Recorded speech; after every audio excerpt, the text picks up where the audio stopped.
Comme tout dans la vie, la gestion de l'argent s'apprend. Le plus tôt sera le mieux. L'argent de poche est un outil précieux à cet égard. Les enfants peuvent ainsi apprendre à gérer leur argent de manière responsable et à faire des choix financiers judicieux. Bien sûr, cela ne se fait pas du jour au lendemain. On peut distinguer 4 tranches d'âge: école primaire, école secondaire, école supérieure, apprentissage et l'enseignement secondaire. Chacune de ces phases offre de précieuses possibilités d'apprentissage pour aider les enfants et les jeunes à mieux gérer leur argent. Mais ce qui reste identique à tous les âges, ce sont les différentes fonctions de l'argent. Les dépenses liées couvrent les choses nécessaires.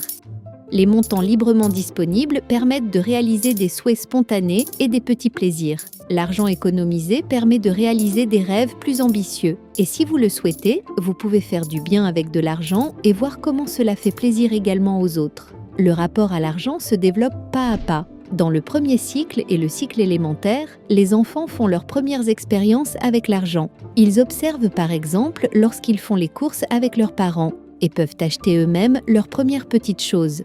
Au collège, les enfants prennent de plus en plus de responsabilités et commencent à épargner pour des objectifs spécifiques, comme un budget de vacances. Au lycée, les jeunes apprennent à gérer leur argent de manière autonome et à le répartir entre différentes dépenses. Pendant l'apprentissage ou l'école secondaire, il devient alors important d'établir un budget précis et de prendre en charge ses propres finances de manière totalement autonome.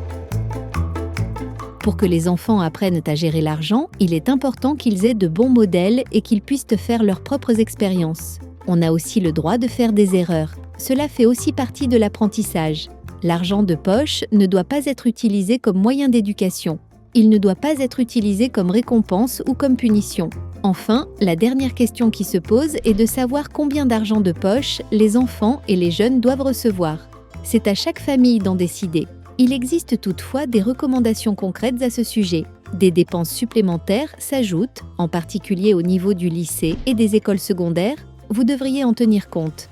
Pour plus d'informations, consultez les valeurs indicatives sur le site de Budget Conseil Suisse. Vous trouverez d'autres conseils sur le site web du Conseil budgétaire.